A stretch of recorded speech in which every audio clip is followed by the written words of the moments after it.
You think you know what a man does alone in the woods.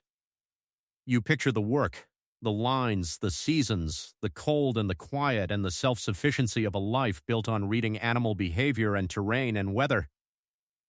It is work that has always attracted a particular kind of man, patient, observant, solitary by preference, capable of long periods without external regulation. Most men who lived that way in the Appalachian wilderness were exactly what they appeared to be. The forest had their full attention, and the forest was sufficient. Josiah Fenn of Ashey County, North Carolina, appeared to be exactly that man. He had a reputation among the few people in the county who dealt with him as one of the most capable trappers working the New River watershed in the 1890s. The merchants he traded with knew him as reliable on the exchange and easy to deal with. He was, in the documentary record, a cipher with a tax bill. A man who fulfilled his minimal obligations to county life and then returned to the 40 miles of watershed that were, as far as anyone knew, the only thing he cared about. It was not until a forest ranger named Edmund Pryor walked the wrong watershed in April 1903 following a line of marked trees that was not his to follow, that Ashe County began to understand that the 40 miles Josiah Fenn had worked for 20 years was not a trapping territory. It was a jurisdiction, and whatever he had been doing in it for 2 decades had nothing to do with the market price of pelts. Before we go further, drop your location in the comments. The New River watershed that Josiah Fenn called his own is still up there in the mountains of northwestern North Carolina. The Forest Service trails that run through it today cross over ground that no county official walked between 1883 and 1903. Whatever Fenn did in those 20 years, he did it without witness, except for what he chose to record. Ashe County, North Carolina, in the 1880s and 1890s, occupied a particular position in the geography of Appalachian isolation. The county sat in the far northwestern corner of the state, above 3,000 feet in elevation across most of its territory, cut through by the headwaters of the New River, one of the oldest river systems in North America, geologically older than the mountains it flows through. The communities in Ashey County were small and widely distributed. Jefferson, the county seat, was a modest town. The ridge communities above it were connected by roads that became impassable several months each year. The forest that covered the upper elevations, the spruce fir, stands above 4,500 feet. The mixed hardwood forests below them was, for practical purposes, ungoverned. No law operated up there on any regular basis. No county official had reason to go. What happened in those forests happened in a context of complete administrative absence. Josiah Fenn was 35 years old when he first appeared in Ashe County records, a 1883 property tax filing showing him as the owner of a small tract in the northwest corner of the county near the Tennessee line. He had arrived from somewhere not specified in any document. No record from before 1883 has been found connecting him to any county in North Carolina, Virginia, or Tennessee. He simply appeared, fully formed and providing no history beyond what was required to pay a tax. He paid his taxes. He was not disruptive.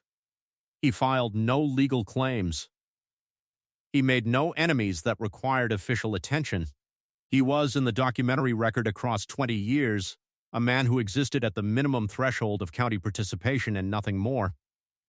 What he was in practice is what Edmund Pryor began to understand on a morning in April 1903, when Pryor, a recently appointed forest ranger, one of the first such officials to work that territory under the new federal forestry regulations, was walking a ridge line and came across a set of marks on the trees that he did not immediately recognize as markers, but that he understood, within a few paces of observation, were intentional. The cuts were too regular, too consistent in height and spacing, to be anything else. He followed the line of marked trees for 3 miles. At the end of it, he found the first structure. The structure was not a shelter in any usual sense. Pryor described it in his ranger's log as a construction approximately 12 feet square, built of carefully fitted logs with no gaps between them, with a single opening covered by a hide that had been treated to resist moisture. The inside, when he pushed the hide aside, was dry and organized. What it was organized around, what the structure had been built to contain, is described in Pryor's log with the compressed precision of a man writing quickly, because he wants to put down what he saw before the mind begins to revise it. He described collections. Objects arranged on shelves and on the floor in a systematic order that appeared categorical. Objects from human habitation, personal items, tools, clothing, alongside objects from the forest. All of it arranged according to a system Pryor could not decode from a single examination, but which was clearly a system, not a random accumulation. He noted at the bottom of that log entry a smell in the structure that he had last encountered during a search and recovery operation following a logging accident. A smell with a sweet component and a copper component and a weight to it that settles into the back of the throat and does not leave. He found 3 more structures over the following 2 days, following the marked tree lines deeper into the forest. The 4th structure, the largest, was a full mile beyond any trail or path, accessible only by deliberate navigation to someone who knew the landmark sequence. The 4th structure was where Pryor found the journals. 7 of them. Identical bound composition books of the kind sold at general stores throughout the region, filled front to back in a regular educated hand, covering dates from 1884 through the spring of 1902. Pryor took all 7. He brought them to Sheriff Harlan Byard in Jefferson on April 14, 1903. Byard read portions of the journals that day. The following morning, he sent a telegram to the North Carolina Bureau of Investigation requesting assistance, using language that Pryor, who was present in the sheriff's office when the telegram was written, later described as the most careful language he had ever heard Harlan Byard use, the language of a man choosing every word with full awareness that what he was writing would be read by people who had no existing framework for what he needed to describe. Josiah Fenn was located at his recorded property address on April 19, 1903. He was 55 years old. He made no attempt to leave when the county deputies arrived, no attempt to explain or justify. He was, according to the arrest report, sitting on his porch. He had the appearance of a man who had been expecting this visit and had nothing he wanted to add to whatever had already been found. He looked at the deputies and said, in his first and only voluntary statement, "You will have questions. I will not answer them. The answers are in the books." He was charged with multiple counts. The Bureau of Investigation report, submitted to the Ashe County Superior Court in June 1903, identified evidence in the journals and in the 4 forest structures of deaths. The number given in the report as no fewer than 11 over the period 1884 to 1902, with a caveat that the evidence suggested the actual number was likely higher but that documentation was insufficient for additional charges. The evidence in the structures supported the charge profile.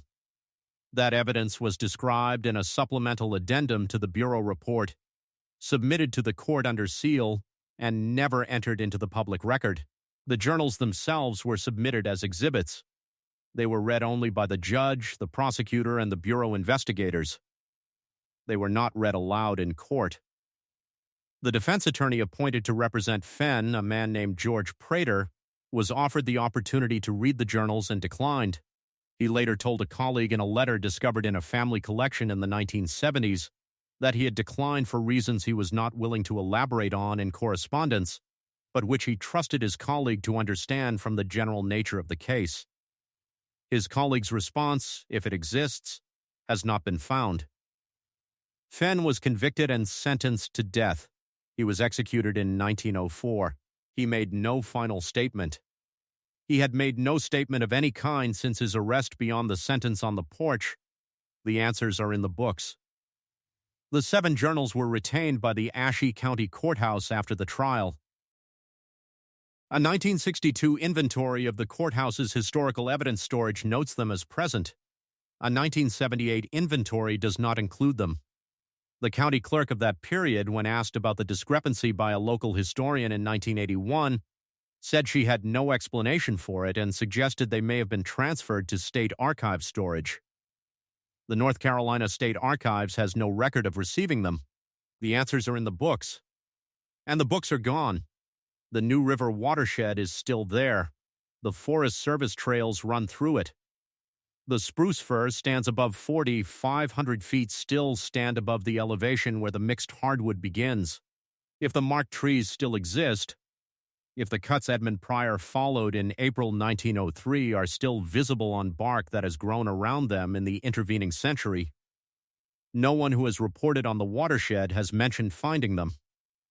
The 4 structures were demolished by a state forestry crew in the summer of 1903, following the trial. The site of each was recorded in the forestry crew's work log with GP's equivalent coordinates and a brief description. That work log is in the North Carolina State Archives, in the Forestry Department records, cataloged but not digitized, in a box that has been accessed 11 times since its deposit in 1948. Josiah Fenn said the answers were in the books. He said it as a full and complete response to whatever questions the county deputies thought they might ask him. He said it as a man who had maintained a record for 20 years with the care of a person who expected the record to be read and understood, and who had arrived at the moment of its reading with the composure of someone for whom the work itself was the only thing that had ever needed explaining. The work is in the books. The books are gone. And the questions the books would have answered, what he was doing in those structures, what the 11 or more deaths in those journals amounted to in purpose and in practice, what the 4th structure contained before Pryor carried the journals out of it in April 1903, those questions are in the ground in Ashe County, in the ridge forest above the headwaters of the oldest river in North America, in the dark under 4,500 feet of mountain that has been holding its version of the answers since the first entry in the first journal in 1884. Here is what I want you to consider, and what I want you to drop in the comments. A man who works alone in 40 miles of forest for 20 years, building 4 structures and keeping 7 journals, is either a predator exploiting the absence of oversight, doing what he would have done anywhere but choosing to do it where no one was watching, or he is something specific to that place, something that the particular solitude of that ancient river valley and those mountains made possible over 20 years out of material that would have remained ordinary in any other context. I am not sure those 2 explanations are mutually exclusive, but I want to know which one you reach for first and why. The mountains make certain men.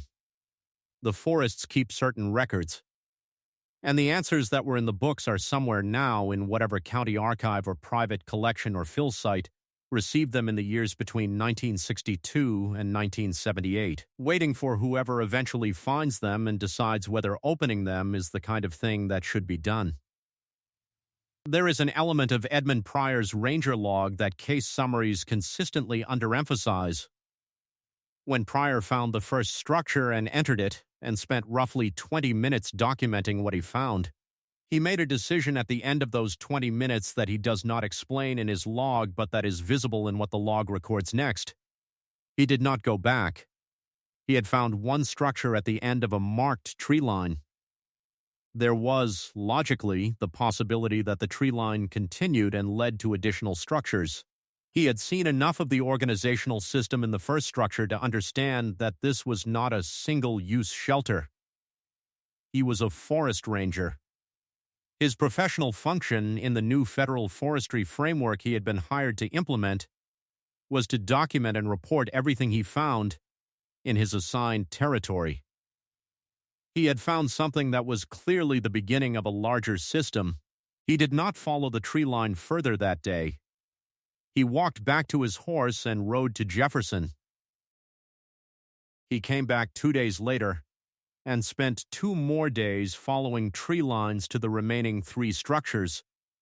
But on that first day, he made the decision to leave after 20 minutes in the first structure and not continue.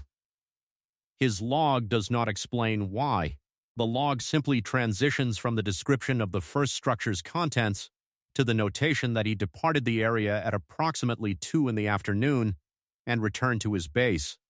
Whatever Pryor experienced in those 20 minutes, whatever the smell, the collections, the system of arrangement, the particular quality of a space that had been used for 20 years for something he could not name, was sufficient to make a newly appointed federal forest ranger, on his first significant discovery in his new territory, decide that he had seen enough for one day and that whatever came next could wait for 2 more days and a second visit. He did eventually follow all 4 tree lines. He brought back everything he found.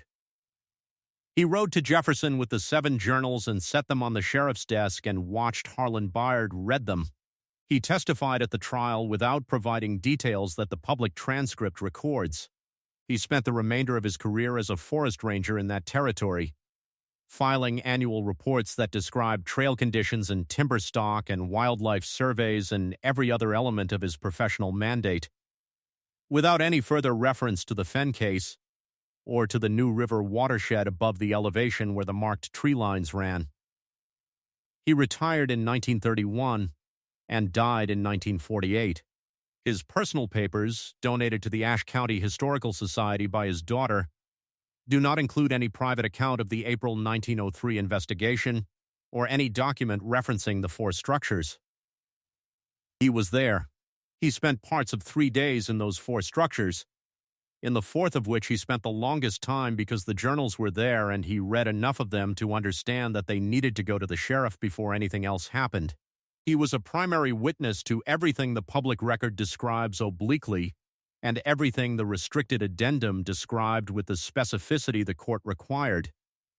And he spent the next 45 years of his life in the same territory, reporting on timber and trails, and did not write a private word about what he found in April 1903. That silence is its own kind of record. The forest ranger who followed the marked trees and saw what was at the end of them and spent the next 45 years not describing it. That silence has been in the Ashe County Historical Society since 1948, in a collection of papers that do not contain what the person who donated them had seen. The absence is there.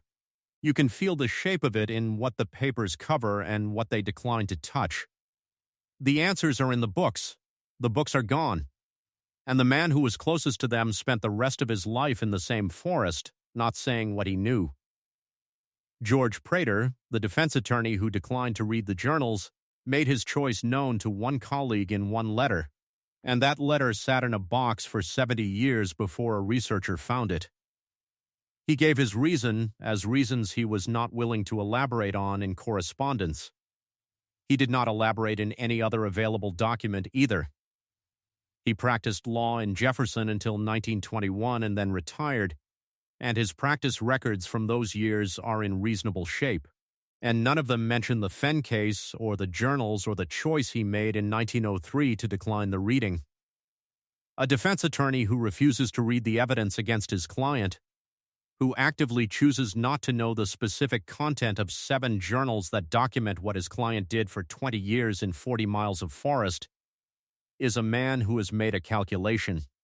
He is weighing the professional obligation to mount an effective defense against something else, something he already knows enough about to know he does not want more detail, and he is choosing the something else. Prater was not a naive lawyer or an incompetent one. He had been practicing in Ashe County for 12 years when the Fenn case came to him. He had seen difficult evidence before. He chose not to see this evidence. He wrote to his colleague that he had reasons he was not willing to elaborate on. And then he spent the next 18 years practicing law in the same county without elaborating on them. And then he retired. And then he died. And then his papers went to wherever papers go when they do not end up in an archive. The journals are gone.